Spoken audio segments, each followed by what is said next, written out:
Der Vortrag beschäftigt sich mit dem geologischen Erbe in Luxemburg und das eben an den beiden Beispielsregionen. Und an den Anfang möchte ich gerne 3 Zitate stellen aus der sogenannten Digne Declaration, die Declaration of the Rights of the Memory of the Earth, die 1991 verfasst wurden auf dem internationalen Symposium über den Schutz des geologischen Erbes, auf dem fast 200 Experten aus 30 Ländern zusammensaßen und sich über das Thema unterhalten haben. Diese Digne-Deklaration wird eigentlich immer so als der erste Meilenstein zur systematischen Erfassung und zum systematischen Schutz des geologischen Erbes genannt. Es sind insgesamt 9 Sätze.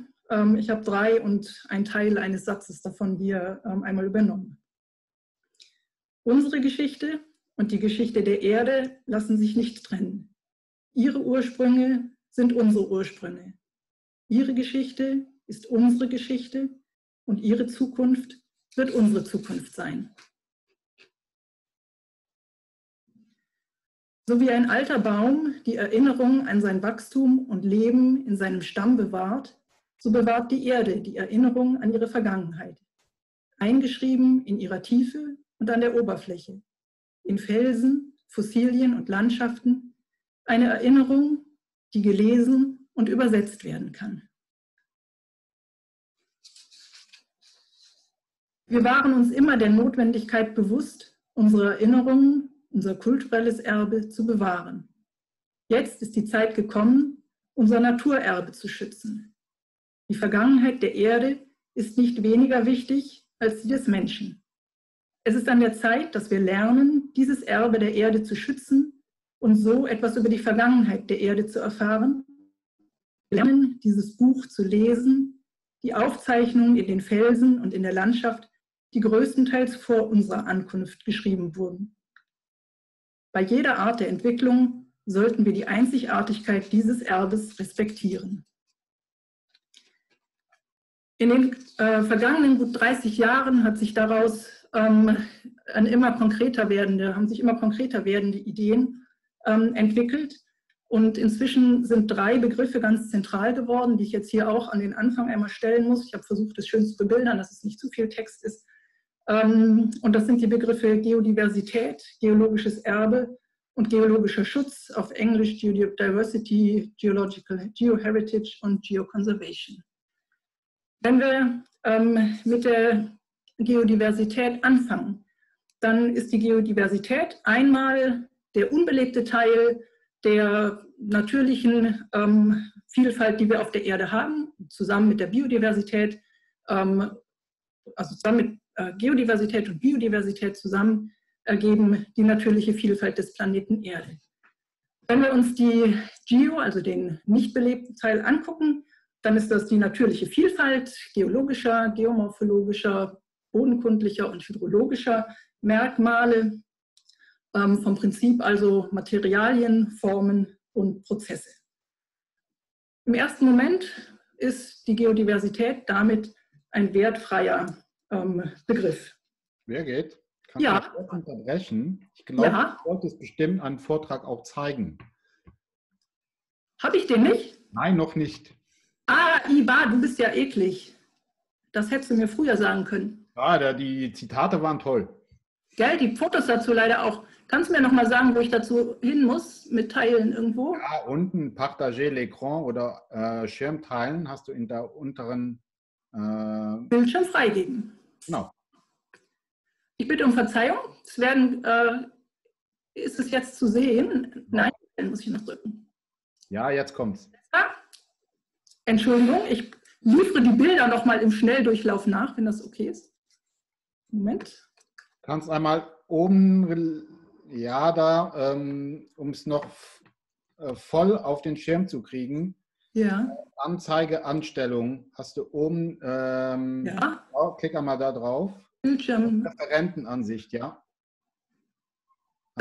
Ja, da drauf drücken. Also vertauschen oder? Ja, nee, einfach, ja, nee, das obere. Ja. Ist es besser? Beim Grau hinterlegt, da passiert gerade gar nichts. Nee. sollte normalerweise so funktionieren. Ich kann aber auch nochmal beenden und nochmal neu starten, das Ganze. Ja, bitte. Also einmal hier stoppen, dann einmal das dazu machen, einmal das da neu starten.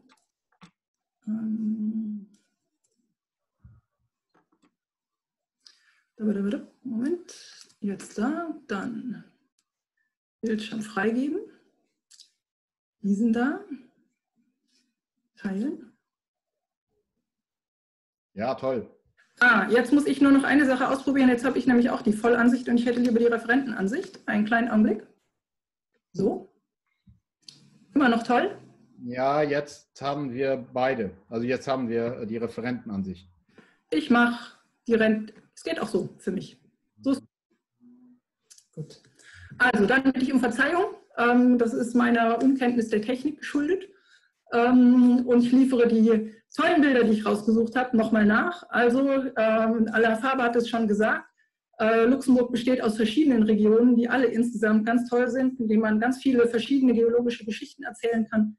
Einmal das Ösling, einmal ein Foto aus dem Müllertal und dann leider jetzt bisschen in der Geschwindigkeit ein Foto aus der Minette, die letzten beiden, also aus den Bereichen, über die wir nachher noch ein bisschen oder ausführlicher sprechen.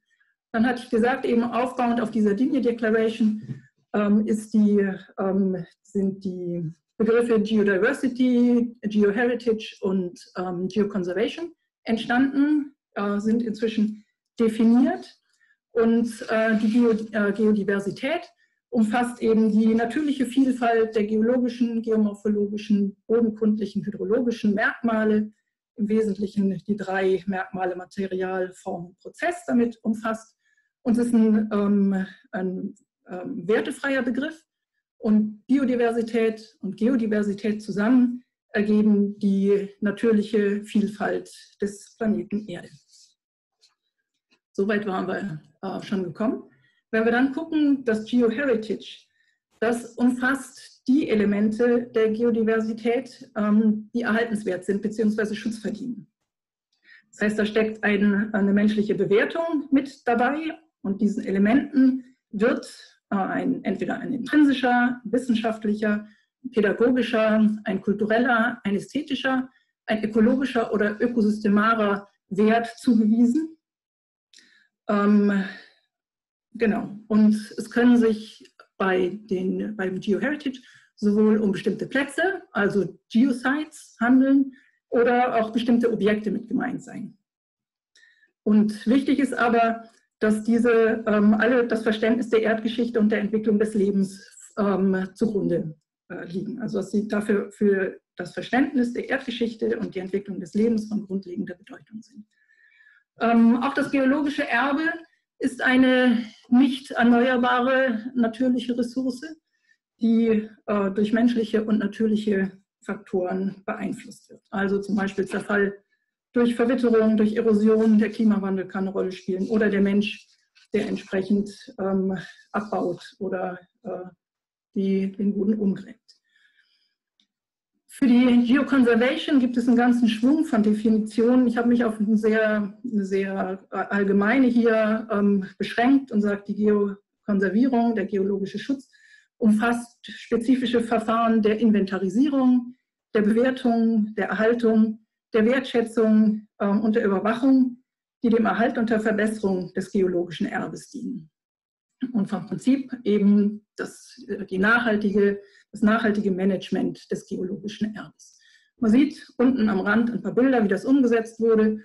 Rechts aus dem Museum, also auch Präparation, Hervorhebung gehört das genauso dazu wie In-situ-Präparation oder Schutz des geologischen Erbes durch Dächer oder andere Schutzmaßnahmen. Man kann die Frage stellen, warum? Macht das Sinn? Ein bisschen angeklungen ist es schon. Aber es gibt verschiedene Gründe, warum man das geologische Erbe schützen sollte. Und ich habe hier zusammengefasst eine nicht ganz erschöpfende und nicht ganz vollständige Auflistung und ein paar Beispiele für den Wert und den Erhalt oder die Notwendigkeit des Erhalts des geologischen Erbes. Das eine ist die Wissenschaft, die wissenschaftliche Frage. Der Verlust von bestimmten geologischen Städten hemmt die weitere Entwicklung der Wissenschaft. Wissenschaft ist immer darauf angewiesen, die eigenen Theorien zu überprüfen und zu testen und muss dazu immer wieder an die Originalplätze in situ, also an Ort und Stelle zurück, um zu überprüfen, um zu gucken, um weiterzuentwickeln. Das heißt, wenn das fehlt, ist das ein herber Verlust. Das geologische Erbe dokumentiert die Geschichte des Planetens und die Ursprünge und die Entwicklung des Lebens, die vergangenen Umwelten, die vergangenen Prozesse. Und ohne das könnten wir nicht wissen, zum Beispiel, wie auch der Klimawandel stattgefunden hat.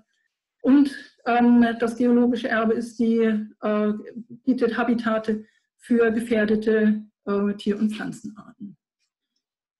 Wir brauchen das geologische Erbe für Bildungsaspekte, sowohl für Schulen, für Umweltbildung, aber auch für Universitäten, die an Ort und Stelle lernen müssen. Also das Rausgehen, in die Natur gehen, dort Sachen beobachten, ist ganz, ganz wichtig.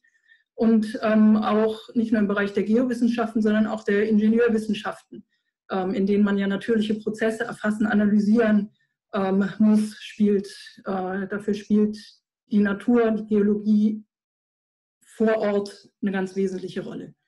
Nicht zu vernachlässigen der ökonomische Aspekt. Die Geologie liefert Mineralien, Bausteine, Ton, auch Wasser. Das spielt bei uns in der Region eine ganz wesentliche Rolle, denn die Gemeinden im Müllertal sind zum Großteil autark in ihrer Trinkwasserversorgung aus eigenen Quellen. Und dazu kommt dann noch der Nutzen, der durch den Geotourismus entsteht.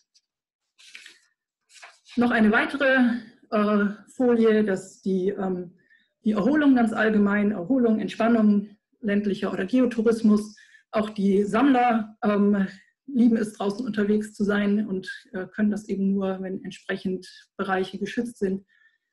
Wie eben schon angeklungen, sind die Geologie die Grundlage für die Böden und damit die Grundlage für die Habitate von verschiedenen Tieren und vor allen Dingen Pflanzen. Geologie ist von grundlegender Bedeutung für Ökosystemdienstleistungen, für die Landschaftsbewertung und auch dort Erhaltungsstrategien. Und was ja auch nicht zu vernachlässigen ist, das kulturelle Erbe hängt ganz oft ganz eng mit der Geologie zusammen, zum Beispiel über Mythen und Legenden, die Archäologie, die Menschheitsgeschichte, findet man immer wieder Dinge, die einem die Möglichkeit geben, das mit der Geologie zusammenzuführen. Die Kulturlandschaft, die verschiedenen Gebäude und letzten Endes auch die lokale und regionale Identität von Menschen. Also viele Gründe, das geologische Erbe zu schützen. Wie macht man das? Was kann man machen, dass man dahin kommt, das geologische Erbe zu erfassen? Zum einen links einmal kurz die Karte, die Bemerkung, dass Luxemburg noch nicht sehr weit ist mit seiner Aufnahme des geologischen Erbes. Aber Robbie Weiß und ich haben eben bei unseren beiden Regionen angefangen damit. Wir sind beide auf unterschiedlichen Ständen, haben unterschiedliche Schwerpunkte gesetzt. Aber die grundlegenden Schritte sind eigentlich klar und funktionieren überall gleich, nämlich um ein Inventar der Geosites aufzustellen, guckt man erstmal in die Literatur, in geologische Literatur, was ist publiziert, wo findet man Hinweise auf interessante Stellen und hat damit schon mal eine erste Liste potenzieller Geosites. Dann muss man natürlich noch ins Gelände gehen, diese Geosites überprüfen, beziehungsweise gucken, ob man andere Geosites mit auf die Listen nehmen kann und bekommt so schließlich eine dann irgendwann endgültige Liste von Geosites, in der jeder Punkt auch entsprechend charakterisiert und mit seinen Merkmalen gekennzeichnet ist. Und dann steht noch an die quantitative Bewertung des wissenschaftlichen, des pädagogischen und des geotouristischen Wertes dieser Plätze, weil natürlich die Geologie auch nur dann für den Menschen wirklich interessant ist, wenn Leute kommen und sich damit beschäftigen. Und entsprechend haben wir eben in zwei verschiedenen Regionen die angefangen, uns mit dem geologischen Erbe zu beschäftigen. Ich probiere was. Ich hoffe, dass es funktioniert technisch. Ich wollte mir nämlich hier einen Laserpointer schnappen, sehr gut. Das ist zum einen das Möllerdal hier im Osten des Landes. Ich weiß nicht, wer jetzt mit geologischen Karten vertraut oder nicht vertraut ist. Vom Prinzip zeigen die Farben das Alter der Gesteinsschichten. Zu jeder geologischen Karte gehört eine Legende, die ist hier mit dargestellt. Und man sieht eben das Müllertal aufgebaut aus Schichten, die hier im zentralen Teil mit dem Luxemburger Sandstein zusammenhängen, aber auch die orangenen, lilanen und mehr roten Farben haben. Sind die Trias und die untere Jura, das untere Jura. Und dann die Minet im Süden des Landes, die das mittlere und obere Lias und den Dogger mit umfassen. Also auch geologisch eigentlich ganz spannend, weil wir zwei ganz unterschiedliche Bereiche, was die Stratigraphie angeht, abdecken. Das Müllertal, eine ländliche Region. 11 Gemeinden haben sich zur nachhaltigen Regionalentwicklung zusammengeschlossen. Man sieht, es sind ungefähr 5% Siedlungsfläche, ansonsten 56% landwirtschaftliche Fläche, 39% Wald. Also insgesamt eine sehr ländliche Region, auch das ein Unterschied zur Minet, wie wir nachher sehen werden. Uns ist schon angeklungen, ich bin im Moment dabei, zu schreiben an der Bewerbung für das internationale Programm der UNESCO Global Geoparks, was ein bisschen längerfristiges Verfahren dann ist, wenn wir uns dieses Jahr bewerben. Dann werden wir nächstes Jahr begutachtet vor Ort und bekommen in 2022 das Ergebnis mitgeteilt. Ich hatte schon gesagt, mit der Digne Declaration, die Digne Declaration ist auch mit die Basis für diese Geoparks, für UNESCO Global Geoparks. Es geht sehr intensiv auch um das geologische Erbe, um seine Verknüpfung mit anderen Bereichen. Und seit 2015 sind UNESCO Global Geoparks die jüngste Gebietsausweisung der UNESCO und damit gleichwertig in dem Sinne zu Man-Made Biosphere, also zu Biosphärenreservaten und World Heritage Sites. Noch eine Folie, nicht erschrecken, ein bisschen viel Text, aber was ich im Wesentlichen sagen möchte, ist, dass es eben in den UNESCO Global Geoparks nochmal um den Schutz des geologischen Erbes, um den Schutz der Geodiversität geht, um Zusammenarbeit mit der lokalen Bevölkerung und Gemeinden, ganz, ganz wichtig. Es geht um die Bildung, um den Schutz, um die Bildung, um Wissenschaft und um nachhaltige Entwicklung. Und das alles kann aber nur stattfinden in Regionen, die ein international anerkanntes geologisches Erbe haben. Es geht aber nicht nur um die Geologie. Ein UNESCO Global Geopark ist kein Geologiepark, sondern es geht auch darum, das kulturelle und das übrige natürliche Erbe mit einzubeziehen und sich den Herausforderungen der heutigen Gesellschaft wie Themen des globalen Wandels, Klimawandel und Naturgefahren und so weiter zu stellen. Und dann ganz speziell durch die UNESCO ermöglicht, ist es die Verknüpfung der internationalen Zusammenarbeit von Gebieten, die gleiches Interesse haben, mit einem Bottom-up-Ansatz, der aus der Region kommt und der ganz, ganz wichtig ist.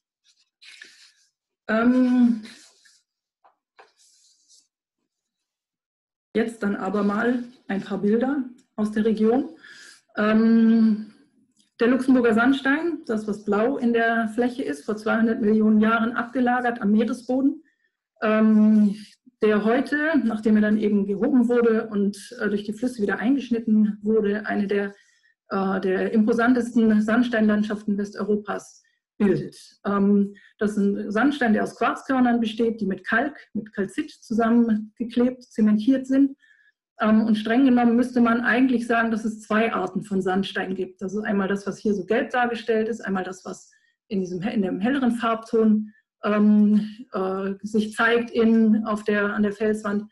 Das sind zwei Bereiche, in denen unterschiedlich viel Kalkgehalt vorhanden ist. In den gelben dominiert der Quarz, da haben wir nur 10 bis 20% Calcit, und in den anderen haben wir bis zu 60% Calcit, die Quarzkörner zusammenkleben.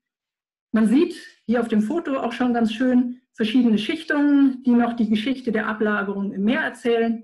Man erkennt aber an der Oberfläche auch hier vergrößert ganz bizarre Einzelformen, die mit der Entstehung der Schichten im Meer zu tun haben auf der einen Seite, dann aber auch mit der Verwitterung gerade der stärker kalkhaltigen und der weniger kalkhaltigen Bereiche. Das ergibt dann eben zum einen die Freisetzung von solchen Kalkknollen oder Kalklagen bis hin zu dieser ganz speziellen Form der Wabenverwitterung, die also erst entstanden ist, nachdem der Felsen an der Oberfläche exponiert war, nicht, nicht primär einen geologischen Ursprung hat. An den Talhängen, wo sich die Täler eingeschnitten haben, kommt es zu geomorphologischen Prozessen im weitesten Sinn oder zu Rutschungen. Diese Rutschungen können dazu führen, dass ganze Felstürme, wie dieser hier, mit ihrem Fuß hangabwärts gleiten und dabei dreieckige Höhlen schaffen, die zum Großteil nicht begehbar sind und auch unter entsprechendem Schutz stehen, unter Naturschutz stehen, treten verboten. Aber einige, die touristisch erschlossen sind, dürfen betreten werden, so wie diese hier. Und dazu kommen zur Geomorphologie die natürlichen Prozessen, die Naturgefahren, die Risiken, von denen die ja dann doch überall vom Menschen beeinflusste Region mit betroffen ist, wie hier die Folgen bei Berdorf von dem starken Niederschlagsereignis, das sich jetzt fast 2 Jahre zweimal jährt. Also 1. Juni 2018 gab es 80 mm, 90 mm Niederschlag in einer Stunde. Und man muss sich vorstellen, das ist ungefähr die Regenmenge eines Monats, die dann in einer Stunde rausgekommen ist, also die sonst in einem Monat fällt, und hat entsprechende Prozesse an den Hängen ausgelöst und letzten Endes natürlich auch in den umgebenden Dörfern wirtschaftlichen Schaden verursacht. Ein kleines bisschen dazu, Alla hat es vorhin gesagt, ich habe auch immer so ein bisschen das mit der Naturparkschule, also den Bildungsaspekt im Kopf. Die Frage, warum haben wir eigentlich den Sandstein? Und warum ist das eigentlich so was Besonderes? Und eigentlich, ich finde immer, er ist eigentlich deswegen schon was Besonderes, einfach weil er da ist. Weil man nämlich, wenn man guckt, wenn wir uns erstmal hier auf diese kleine Karte oben konzentrieren, sehen, es gibt also braunes Land, blau ist Meer. Und es gab eine Meeresströmung, die hier von Norden nach Süden zwischen dem London-Brabanter Massiv und der Rheinischen Masse durchgeströmt ist. Und jetzt Sprung auf das große Bild. Hier Sandkörner küstenparallel entlang des damaligen Festlandes transportiert haben. Der Sandstein wurde nur in einem relativ schmalen Band abgelagert. Das macht ihn eigentlich ganz besonders. Als ich in der Schweiz drin gesagt habe, ich arbeite im Hetangium, also in der Zeit, in der das passiert ist, sagt sie, was, der ist bei euch sandig, der ist bei uns ganz tonig. Und wenn man guckt, hier an der Mosel im Südosten von Luxemburg fehlt der Sandstein vollständig. Das ist einfach überhaupt nicht da. Er wird von Osten nach Westen immer jünger. Das hängt mit dem Transport zusammen, weil der Transport von hier aus kommt eben immer mehr Richtung Westen fortgeschritten ist. Und er bildet im Müllertal die impressionantesten Felsenlandschaften. Er verändert seinen Habitus in Richtung Westen dann doch auch recht stark. Ein Blick nochmal auf die geologische Karte. In blau dargestellt der Sandstein, also überall hier der Sandstein, der abgelagert wurde. Und man erkennt den Sandstein eigentlich auch sehr schön in der Landschaft, denn wenn man sich den gleichen Ausschnitt dieser Karte anguckt, nur jetzt die Höhenschichten anguckt, grün ist tief, braun ist hoch, dann sieht man, dass dieser Sandstein von einer ganz steilen Kante begrenzt wird. Also einmal hier im Norden, dann geht es hier auf die deutsche Seite rüber, kommt wieder zurück und bildet hier im Süden nochmal eine steile Stufe, man nennt das Schichtstufe. Und auch das ist eigentlich was ganz Besonderes, dass 2 Schichtstufen auf so engem Raum so nah beisammen ist. Noch dazu, wenn man guckt, wie sich hier die Flüsse durch den Sandstein durchgefräst, in den Sandstein eingeschnitten haben, sieht man, dass es einen ganz kleinräumigen Wechsel von Plateaus, von tief eingeschnittenen Tälern gibt. Und auch das macht das Besondere des Müllertals aus. Wenn man jetzt die Region einmal aufschneidet, entlang dieser roten Linie, ein sogenanntes geologisches Profil zeichnet, dann sieht das so aus, also dieser Punkt hier, beziehungsweise der gleiche Punkt hier, entspricht dem Punkt hier und der Punkt hier ist eben entsprechend im Südosten dieser Punkt oder dieser Punkt.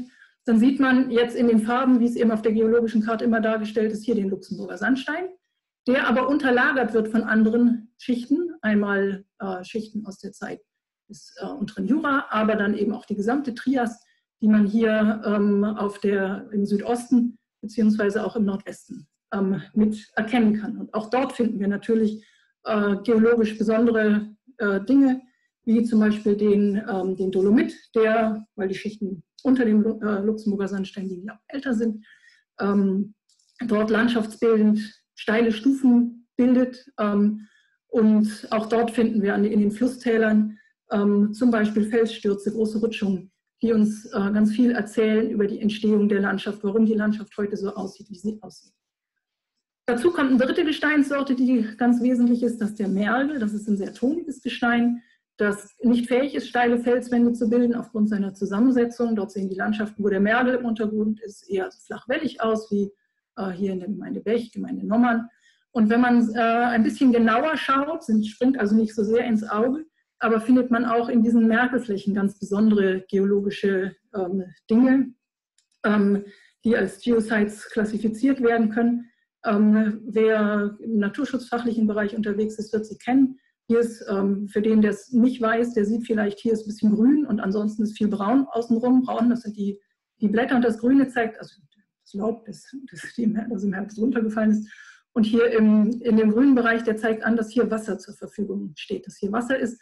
Diese Mardellen sind kleine abflusslose Tümpel, die durch geologische Prozesse im Untergrund entstanden sind und die mit Wasser gefüllt sind oder schon sehr verlandet sein können und die kulturgeschichtlich ganz große, ganz wichtige Archive sind, weil die Pollen, die darin gefangen sind, die sich dort jedes Jahr absetzen, ein Pollenprofil ergeben, über das man die Landschaftsgeschichte, die Landnutzungsgeschichte und auch die Klimageschichte rekonstruieren kann. Abgesehen davon sind sie auch noch wertvolle Biotope für verschiedene seltene Tier- und Pflanzenarten. Das Ganze nennt man dann eine Schichtstufenlandschaft, weil hier sieht man das oben flach, dann kommt hier ein Steilabfall, dann ist es wieder flach, hier unten die Mergel, dann Steilanstieg, entweder im Sandstein wie in dem Fall oder im Dolomit, oben wieder flach.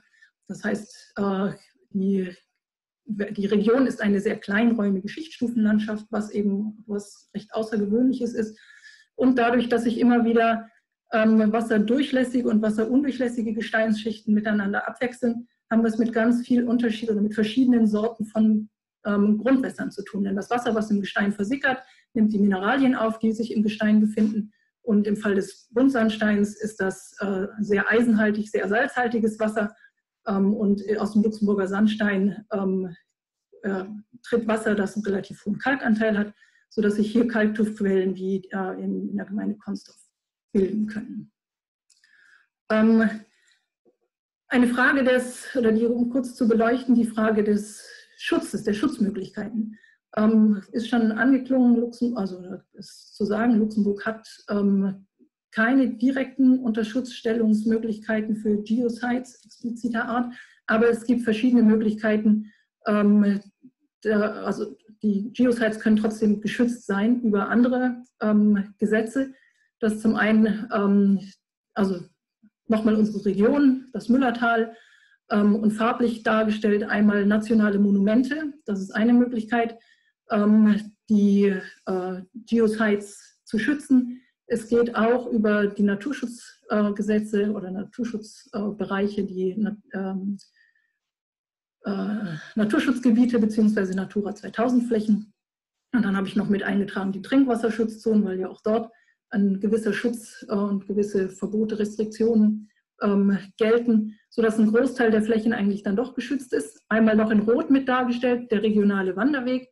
Denn wenn man jetzt hier noch die Geosites drauf projiziert, die wir in der Region festgestellt haben, dann sind es 22 Geosites plus 3 didaktische Sites, die wir mitrechnen, die sich über die ganze Region verteilen und die in weiten Teilen auch an dem regionalen Wanderweg Müllertal Trail liegen und somit ganz gut accessibel und zugänglich sind, was natürlich auch Voraussetzung für die Vermarktung mit sein kann. Zu den Geosites kommen noch dazu kulturelle Plätze, die wir noch extra hervorheben. Das ist zum Beispiel dann der Loschbur, die Fundstelle des Loschburmannes, also das älteste erhaltene, fast vollständig erhaltene Skelett im Land. Oder natürliche Bereiche, wo man den Zusammenhang mit der Geologie zeigen kann, wie zum Beispiel Divel's Cop wo wir einen Kalkmagerrasen haben, der mit sehr schönen Orchideen bewachsen ist. Auch das kulturelle Erbe, hatte ich vorhin gesagt, spielt eine wesentliche Rolle. Hier das Beispiel der Ruellet in Berdorf. Natürlich erstmal Grundlage Geologie, aber diese merkwürdigen Formen an der Felsoberfläche hängen damit zusammen, dass aus dieser einen geologischen Schicht im Mittelalter Mühlsteine gewonnen wurden. Also man sieht noch hier die runden Abbauspuren und die Mühlsteine wurden genutzt dann in den regionalen Mühlen. Und von daher ist das ein sehr, sehr schönes Beispiel, wo man zeigen kann, wie das geologische Erbe mit der Natur, mit dem kulturellen Erbe, zusammenhängt. Es gibt verschiedene andere Bereiche. Hier unten der Loschburmann einmal dargestellt, den ich eben schon angesprochen habe. So liegt er im Museum in der Stadt. Wir haben aber auch Stellen, also Trockenmauern haben wir ein ganz großes Projekt, in dem auch der Zusammenhang Geologie und kulturelles Erbe direkt miteinander zusammenhängt. Und dann die Nutzung des Wassers, zum einen um Mühlen anzutreiben und zum Teil dann auch nochmal der Zusammenhang mit einer ganz großen Besonderheit im Westen der Region, wo früher Raseneisenerz genutzt wurde, um Eisen zu gewinnen. Und das Wasser wurde entsprechend genutzt, um Blasebälge oder Schmiedehämmer mit zu betreiben. Also nicht nur klassischen Mühlen, die man so kennt. Das Naturerbe, Zusammenhang auf sandigen Böden, nährstoffarm und schnell austrocknend, eine andere Vegetation als auf den mergeligen Böden, die das Wasser deutlich länger halten. Es ist noch die Frage, ob sie mehr Wasser abgeben. Was ich auch schon kurz angesprochen habe, die große Besonderheit der Region, dass wir fast autark in der Trinkwasserversorgung aus eigenen Quellen sind und entsprechend der Quellenschutz in der Region vorangetrieben wird und geguckt wird, dass das mit allen regionalen Akteuren funktioniert. Wir sind im Möllerdal recht weit. Also wir haben verschiedene Sachen gemacht im Bereich Bildung. Also wie können wir die Geologie an die interessierte Bevölkerung, an jeden, der interessiert ist, der in unsere Region kommt, bringen. Haben an verschiedenen Stellen große Tafeln aufgestellt, Lehrpfadtafeln, über die wir über bestimmte Bereiche informieren. Wir haben an manchen Stellen, weil wir wissen, dass es nicht immer ganz passend ist, überall große Tafeln aufzustellen, an andere Stellen nur solche kleinen Täfelchen gehängt. Diese kleinen Täfelchen heißen, dass wir einen Flyer entwickelt haben, der erklärt, was hier zu sehen ist. Diese Flyer sind meistens entlang eines Wanderweges so aufgebaut, dass man eben an speziellen Stellen Dinge zur Geologie erklärt bekommt, also das, was man da sehen kann. Sie sind im Moment leider fast vergriffen, wir sind aber dabei, sie neu mit aufzulegen. Wer wissen möchte, wie die Landschaft des Natur- und Geoparks entstanden ist, kann auf der Facebook-Seite des Natur- und Geoparks auch einen schönen Film angucken, der zeigt, wie die Region entstanden ist. Und das ist der Stand, auf dem wir im Natur- und Geopark uns jetzt bewegen. Und damit gebe ich weiter an den Robert Weiß, der sich in der Minette mit den entsprechenden Fragestellungen beschäftigt hat.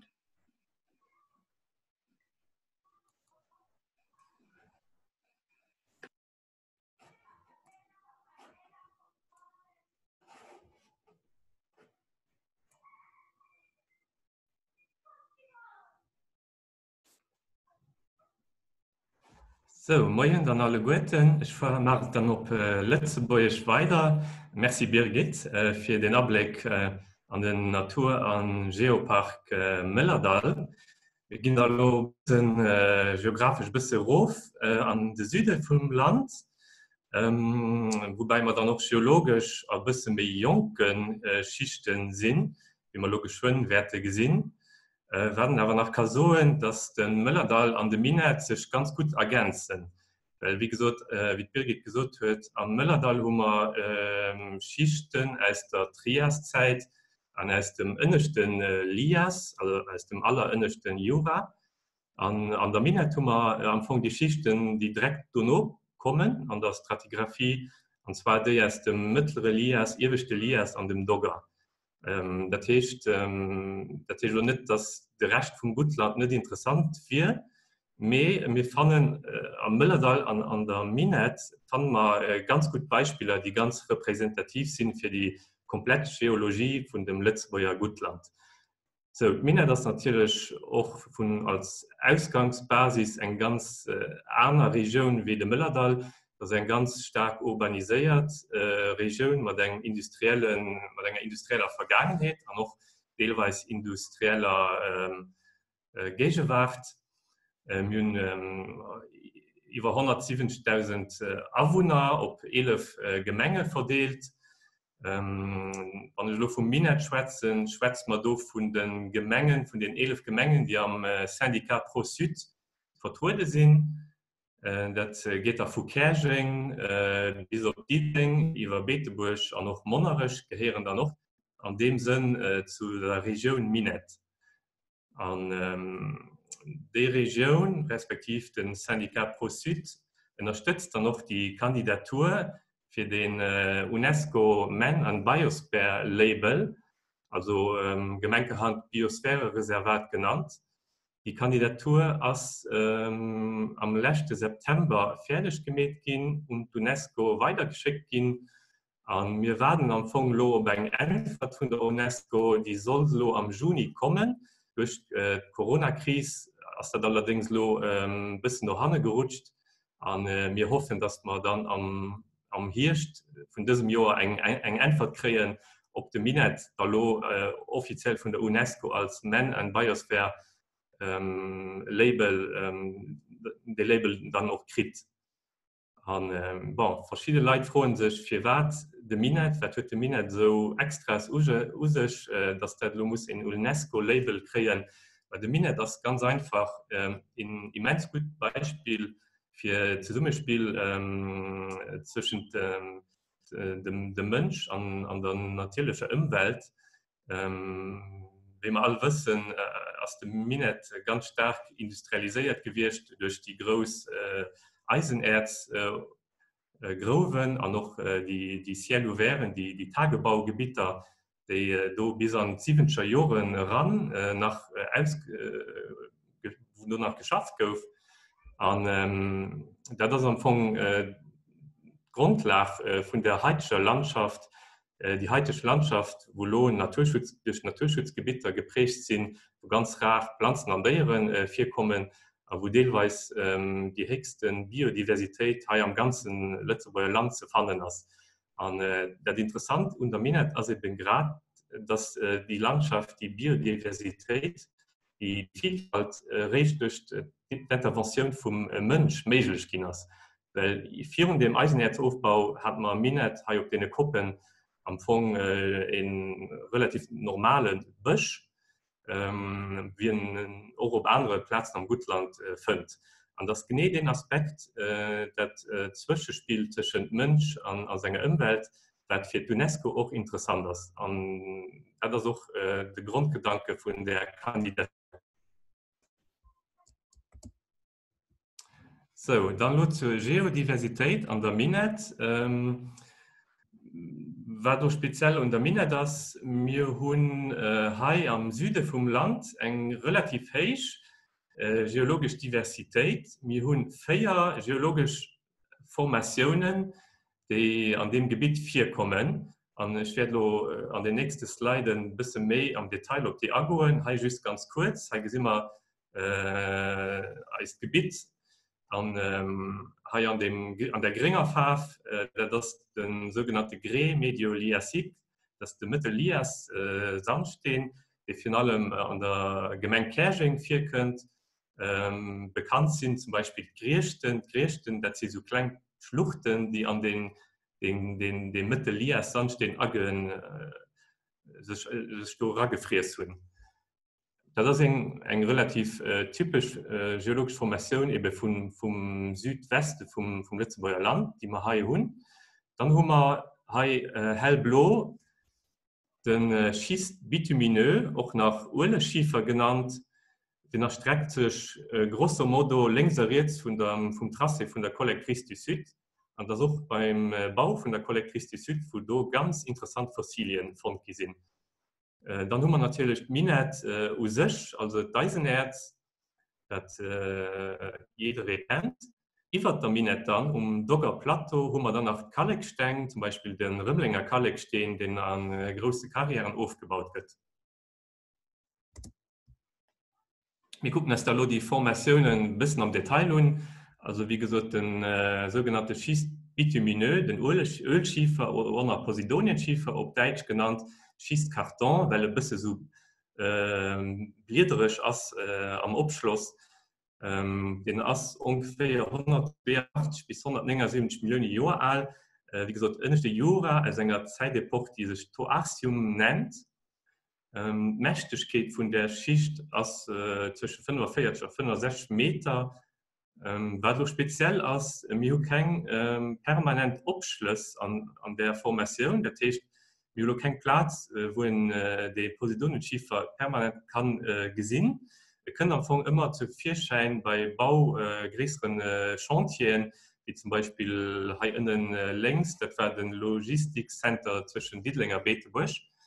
An Hai Overiert, das ist ein Wasserbecken bei der Gare Belval auf der anderen Seite.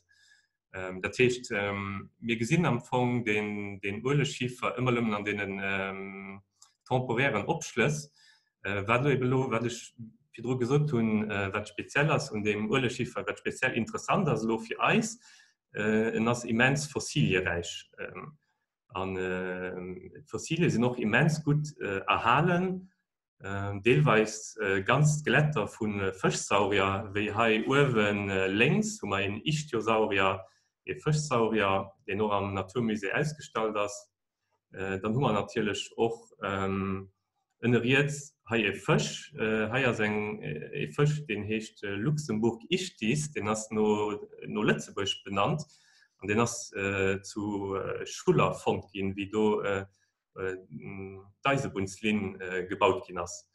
Dann haben wir auch einen spektakulären Meeresreptilien-Fond gehabt an der Gemeinde Suessem. Da habe ich dort Fossil nicht. Wir haben jetzt eine Rekonstruktion, eine Illustration vom Plesiosaurier mit dem langen Hals und dem kleinen Kopf. Das ist ein Stück, das ist ganz exzeptionell. Der geht da just vielleicht ein halbes Dozen europaweit. Und das ist auch eine neue Zucht, Microcleidus melusinae, heißt die Gattung an die Zucht, die ist nur Melusina benannt ging, weil eben auch halb Fisch, halb Mensch war. Und wie gesagt, den ist an der Gemeinde Suessem von gehen, auch wie Collect Christi Süd gebaut ging zu der Zeit. Dann haben wir Minet, wenn wir schon annimmt hatten, die ist unterteilt an die zwei Bassins von Deiferding und von Esch. Da sind Schichten leicht anders ausgebildet. An dem Escherbecken sind sie auch mehr mächtig, das heißt, da haben wir mehr Meter Minet. Am Deiferdinger Becken sind sie ein bisschen mehr mächtig. Die sind leicht mehr jung wie den Ölschiefer, da sind wir bei 176 bis 170 Millionen Jahren, das innersten Jura bis an den mittleren Jura rangeht. Und da haben wir natürlich ganz viele Plätze, wo die Schichten nach flott gesät hat, und zwar an den allen Tagebaugebieten. Hier haben wir den gelben Butter bei Deiferding overiert. Voilà, das heißt, da haben wir am Anfang ganz viele Geositen, geologische Siten, Geotopen an der Formation. Und das ist natürlich auch da, wo die größte Biodiversität ist, mit den Trockenrasen, in anderem an den Felsfen, wo ich eine ganz Partie ganz spezifisch Tieren an Pflanzenarten ansiedeln. Wir noch Fossilien an der Mine natürlich, ganz viele Fossilien, die wir am Naturmuseum an der Sammlung haben, die sich schon 400 Jahre vorgehen, nach der Galerien aufgebaut wurden. Mineren haben dann die Fossilien gefunden und sie teilweise auch weiterverkauft. Und wie gesagt, wir haben da ganz interessante historische Sammlungen aus der Zeit. Da gibt es immer eine Monographie von einem deutschen Geologen, Ernst Helm Benecke, die Versteinerungen der Eisenerzformation, den Ammoniten aus der Mine, aus dem Escherbecken illustriert. Und dann haben wir den sogenannten Römlinger Kalk stehen, auch nach ja, Docker Kalk oder Calcaire d'Odelle Tige genannt, den auf der lützeburgisch-französischer Grenze steht. Das sind die jüngsten Sedimentärschichten, die heute zu Lützeburg und Lützeburger Gebiet zu finden sind. Aus dem mittleren Jura, den hat 170 bis 168 Millionen Jahre aus den Aal. So gibt es noch zwei aktiv Stehbrüche, die zwar streng geholt auf französischem Gebiet liegen, das Carrière Weißkaul, Carrière Blanche, Carrière auch nach Pöckes genannt, bei Täting, und dann Carrière Zimalux Intermoselle, auf der Heet bei Rümmling, und da gibt es dort nach Aalkarrieren, die mittlerweile teilweise zugewiesen sind am Rümmlinger Gebiet. Das ist auch ganz interessant, den Kalk stehen, den hast nämlich ein Teil abgebaut durch Korallenriffer. Hier jetzt mal so ein Beispiel von einer fossiler Korall von Rümmling, als die Fond gehen. Und finden dann natürlich auch Reste von denen Tieren, die Korallenriff gelebt haben, wie Muscheln, Seeigeln, Schlecken, und auch Tieren, die am Meer geschwommen sind, wie hier Nummer Belemnit in Donnerkeil, und noch Ammoniten an ganz großen Nautilus-Rester fand, an denen steht. Die sind auch ganz interessant für Aktivitäten eventuell mit Schulen, mit Kanal zu machen, weil dann ganz flott nach gesagt, wie die Korallenriffer diese Stemmholz abgebaut haben. Voilà, ich präsentiere euch da pur geologische Sitten aus der Minette. Hier haben wir den Gillebotter bei Deiferding. Das ist ein ganz interessanter Site. Du hast einen geologischen Weg, den durch das Gebiet fährt. Den ist ein bisschen mehr wie 2 Kilometer lang. Der gibt dann natürlich Abschluss über Geologie, Durchflagungen von den Minetschichten, aber auch von den Kalkschichten, die über die Minetschichten leihen. Das ist auch von den Gebieten hier am Land, wo die Minetschichten nach am besten gesät, und das dank den Mesuren, die von der Administration de la Nature et des Forêts geholt gehen, für die Felswände teilweise frei von der Vegetation zu halten. Wir haben hier an der Mitte gesehen, da ist eine Felswand, die erst für kurzem gebotzt gehen. Sie machen das natürlich nicht an erster Linie, wenn es der Geologie. Sie machen das, für dass die Felswände sich am Anfang mit Pionierpflanzen können neu besiedeln, sodass in die verschiedenen Sukzessionsetappen an denen Naturschutzgebiete rümpfen. Das arrangiert ist natürlich auch als einem Standpunkt von der Geokonservation, weil in Stehbruch den komplett so wiest, als für uns nicht mehr interessant, weil du einfach keine geologische Observationen mehr kann machen. Und da das, wie gesagt, Gillebotter ist das ganz interessant für das zu sehen. Wir noch da Fossilfundpunkten an denen Kalksteinen, die direkt über die Minetschichte leihen. Da gilt das sogenannte Soninie-Konglomerat hier statt. Da sind extrem gut erhalten Schlecken am Muschelfond gehen, wo eine andere Menge die Universität von Padua in Italien sind Jahren darauf schafft, und mittlerweile schon eine Reihe wissenschaftlicher Publikationen publiziert wird mit einer Reihe neuen Sorten für die Wissenschaft, die im Gillebotter Fond sind. Da kommen wir auf La Sauvage, Lützeburg Sauvage. Da haben wir einen ganz anderen Geotop, und zwar die sogenannte Pierre de Cron, auch nach Dausch stehen, auf Lützeburg genannt. Das ist ein Kalktuf-Fels, wie in so einem Müllerdal findet. Das heißt, da war früher ein Quell, ein Kalkquell, wo sich stehen, da aufgelagert wird, der Block, den er momentan gesät hat mit der Mutter Gottes Statue, den aus für ein paar Jahren aus den Hang hochgerutscht, den aus dem Bauch von der Stoß. Und den ist auch teilweise bewusst, du hast ein gebotzt gehen, für das den nicht komplett so wiest. Interessant ist, dass den Kalk-Fels hier als Monument national vom Service des Sites des Monuments geschützt ist. Aus kulturgeschichtlichen Gründen, in anderem als die geschützt, also das ist ein Monument national,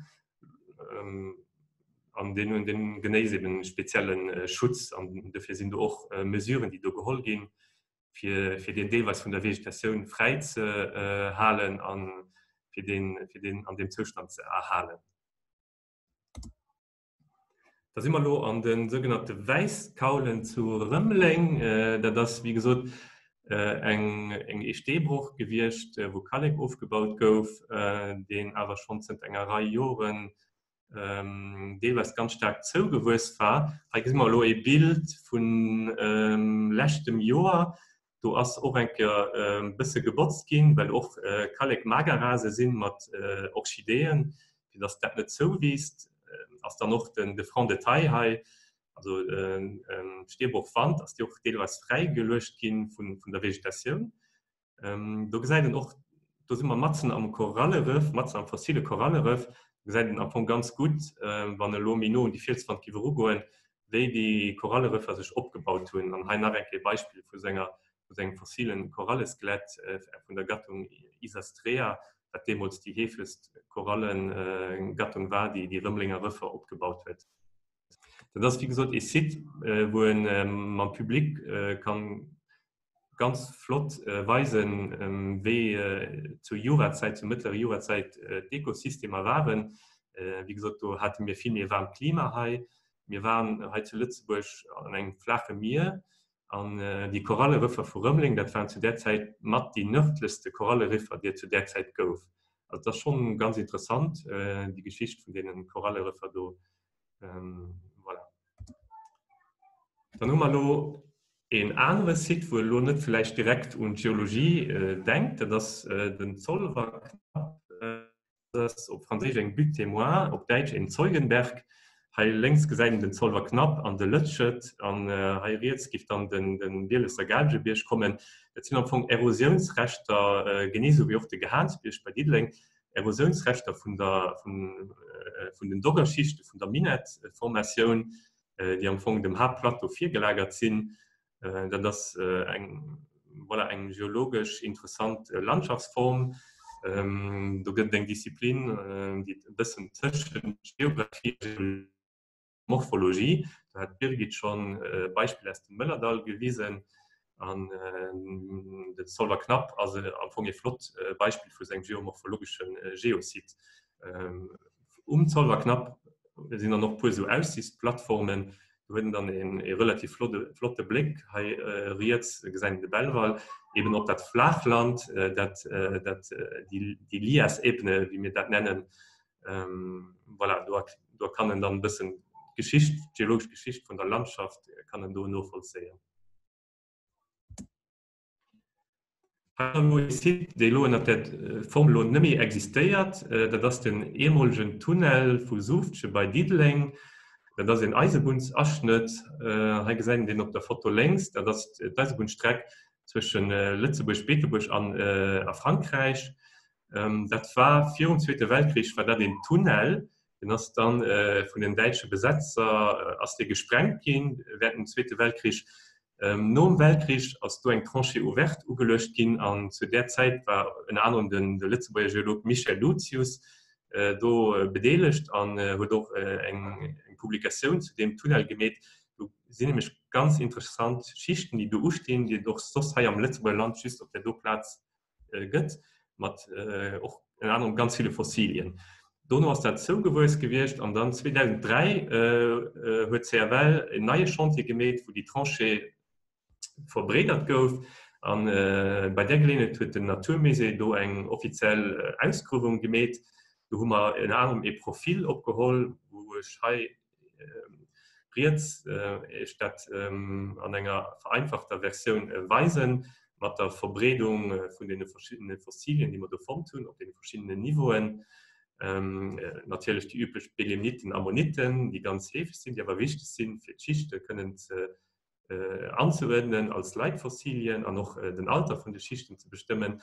Bis mich speziell wie noch den nicht ganz komplette Skelett von einem Fischsaurier fand.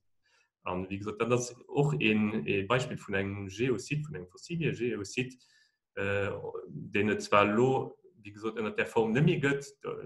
Du hast Kredit drauf kommen und mittlerweile wird das da doch im Zoo gewusst.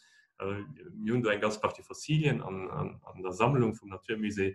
Aber wie gesagt, wir haben eine gute Dokumentation von dem Sitz zu der Zeit, wie der noch zugänglich war. Dann ist ganz ehrlich, sind wir auch bei dem, was Birgit von Müllerdahl geschwärzt hat. Müllerdahl als ganz wichtiges Quellengebiet. Am Minet spielen Quellen eine große Rolle. Mit einer Ausnahme, wir haben hier eine Mineralwasserquelle gehabt, das Zugs Bellwall. Die leitet mittlerweile Gebiet vom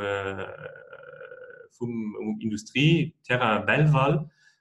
Jetzt sieht die 2 Cheminien an Hai, das rechteckig die Bettungsdall, die Quelle als Leit gefasst in der Bettungsdall momentan. So was Situation wie sie halt ist. Das war aber früher ein ganz interessanter Industriesite, gesehen hat Talen mit so einem Turm. Und das Bellwaller Quellewasser war zwischen dem Ende vom 19. Jahrhundert und zwischen den 2 Weltkriegen über die Grenze von Lützeburg raus für seine besondere Eigenschaften bekannt. Das zu den Höchstpunkt vom Export bis nach China, also Südamerika, exportiert gehen. Es wird einen ganz speziellen Mineralgehalt gehabt und hat über 30 Goldmedaillen an internationale Konkurse gewonnen gehabt. Was noch speziell ist und der Quell, das ist kein Oberflächewasser, wie gesagt, das ist eine richtige Mineralquelle, die ist einer gewissen Deft durch Blicken an der Posidonienschiefer, an der Urleschieferformation, der Urbe gedrückt wird. Und anscheinend hat Quell ein Debit von 300.000 Liter pro Tag. Wie gesagt, die Quell hat eine ganz interessante auch Industrie, kulturelle Geschichte. Und es gibt auch Bestrebungen für die Quellremenke ja in der Wettlinger Form auch immer dem Publikum zugänglich zu machen. Voilà, das waren noch ein paar Beispiele von geologischen Siten aus der Minetregion. Wie gesagt, wir machen am Naturmuseum haben wir ein Projekt, wo wir ein Inventär von den Siten machen. Insgesamt haben wir 100 Siten an dem Inventär dran. Der nächste Schritt, den wir gemacht haben, das ist eine wissenschaftliche Bewertung, eine Klassifikation von den Siten. Da gibt es Standards, wo ich Details erspuren, die kann an der geologischen Literatur nachlesen. Also wir haben 3 Aspekte geguckt, den wissenschaftlichen Wert von den Siten, den Edukationswert, also pädagogische Wert von den Siten, an den touristischen, an diesem geotouristischen Wert von diesen Siten. Ich kann dir just ein Beispiel herauspicken. Du mal zum Beispiel der Gelebotter an den Tagebau Rudbirch auf der Leifreschen, die haben einen relativ hohen wissenschaftlichen Wert, weil da auch eine Reihe wissenschaftlicher Publikationen zu den Siten existieren. Weil du wirklich viel verschiedene interessante geologische Besonderheiten kann auf einem Site gesehen. Die haben dann auch vielleicht ein bisschen mehr einen touristischen Wert, wobei die Gelebotter da besser aufschneidet, weil es, wie gesagt, da ein geologischer Part gibt, also die Site als Schloss, und den Touristen, die da hin können, die finden Informationen auf der Platz. Und das gibt dann natürlich ein bisschen eine hohe Bewertung an der Kategorie von der touristischen Bewertung. Dann haben wir zum Beispiel Min Walert. Min Walert als die kann gucken gehen am Musée National des Mines zu Rümmling. Die hat einen relativ niedrigen wissenschaftlichen Wert, weil du also nicht so Spezielles der Mine, wenn du nicht auch auf anderen Plätzen an der Mine findest. Und du gibt auch wenig wissenschaftliche Publikationen zum Thema Geologie zu der Mine. Sie hat aber einen ganz hohen touristischen Wert, natürlich, weil sie erschlossen ist. Es fehlt immer ein kleines Zichelchen da dran, sind Dioramen ausgestaltet, wie demonstrabel an der Mine war, mit Erklärungen zur Geologie an der Mine. Und das ist eine Infrastruktur da. Und das bedingt dann, dass der Site natürlich mehr einen hohen touristischen Wert hat, eine andere. Voilà, wie ich annimmt hat am Naturmelo in der Koordination vom Naturmese haben wir in Gruppe de Travail, den nennt sich GeoHeritage Minet. Wir sind natürlich noch viel Männer weit wie am Naturgeopark Möllerdal, wo schon ganz viel Arbeit gemäht wird. An dem Gruppe de Travail schafft also dem Naturmuse nach der Service Geologique mit, an den Minenmuseum für Rümmling, an der Geologie, Paläontologie, Mineralogie, zu Kerching. Ziel ist Promotion und Mise en Valeur vom geologischen Patrimoine und auch Approchen von Geokonservation eben an der Region Minet.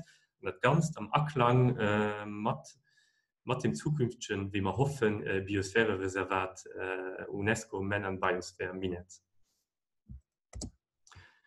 Voilà, da sind wir bei den Konklusionen gekommen. Die allgemeinen Konklusionen, wenn wir den Möllerdal und Minet gucken, das Konzept und Bewusstsein vom geologischen Patrimoine, von der Geokonservation, die ist heute in Lützburg noch relativ neu. Da haben wir noch einen kleinen Retard par rapport zu anderen Ländern, wie zum Beispiel Frankreich oder England, wo es schon komplett national Inventäre gibt, die in euren Datenbanken kann nusichen, aber doch Reservegeologiken zum Beispiel gibt, wie Frankreich, Reservegeologik, eng von den ersten wird Reservegeologik de Haute-Provence.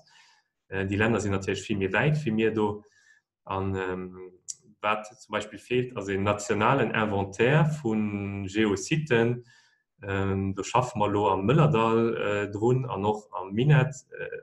Und wir hoffen, das dann aufzuschließen und dann in Zukunft vielleicht auf das ganze Land auszubreden. Da gibt es natürlich auch ganz flott Siten am Eisleck zum Beispiel. Ne? Voilà. Dann Geokonservation. Das betrifft auch in erster Linie den Möllerdal. Da muss ich gucken bei verschiedenen Siten, die vielleicht wo vielleicht gewissen Menassen für die Site gibt, werden du kann Mesuren definieren. Das ist also ein Approach, die man noch entwickeln muss. Voilà. In dem Sinn, der Natur- und der Geopark Möllerdal als hoffentlich zukünftigen UNESCO Global Geopark und dann Kandidatregion UNESCO Biosphere Minet werden mit Sicherheit in wichtigen Rollen spielen an der Promotion vom Patrimoine Geologique, von der Geokonservation zu Lützeburg. Und das unter anderem auch dank der Vernetzung mit den UNESCO-Programmen. Voilà, das war es für mich. Ich gehe dann zurück und Patrick für eventuell Fragen. Naja, vielmals merci Birgit, merci Robby für diesen eigentlich ganz interessanten, flotte, kompletten Tour durch eben den geologischen Reichtum von unserem Land, auf jeden Fall von den 2 Regionen. Wir haben über den Chat keine Fragen ran. Gut, wenn unter den Spektateuren frohe sind, dann können das Ruhe stellen, die Möglichkeit, Hand virtuell an die Lut zu strecken. Und dann gibt man natürlich dann noch die Wort gehen. Die braucht er dann noch mit zu tippen und da könnt ihr einfach rein an den Webinar gehen.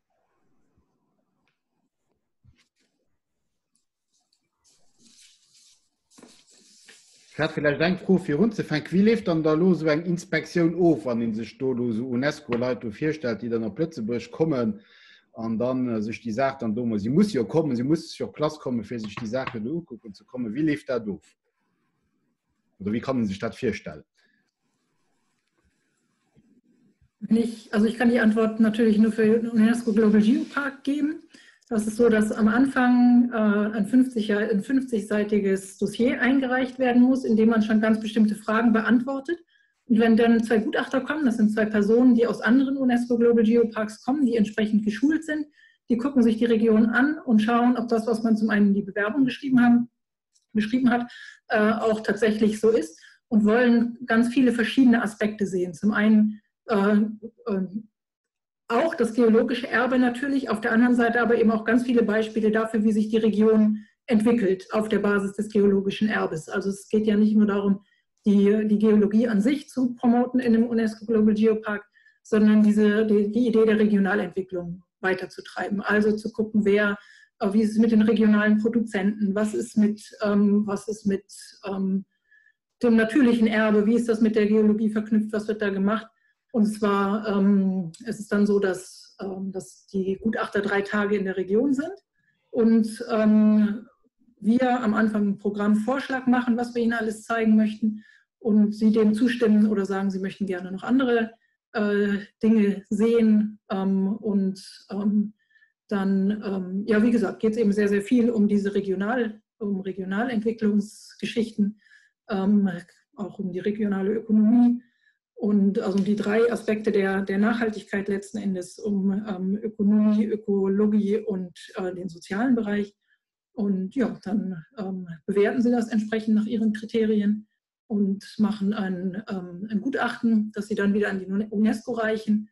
Und die UNESCO entscheidet dann entsprechend auf der Basis der eingereichten Dokumente, von denen auch am Anfang geprüft wird, ob sie überhaupt vollständig sind, ob das alles so richtig ist, und der Bewertung der Gutachter, ob die Region es wert ist, ein UNESCO Global Geopark zu sein, also ob alle Kriterien erfüllt werden. Wobei es einen sehr konkreten Kriterienkatalog auch gibt, der natürlich pro Region sehr angepasst werden kann und muss, aber man hängt nicht ganz frei in der Luft, was gemacht werden soll, sondern bekommt da auch im Vorfeld schon sehr viele Informationen. Und auch die Gutachter kommen sehr wohlwollend.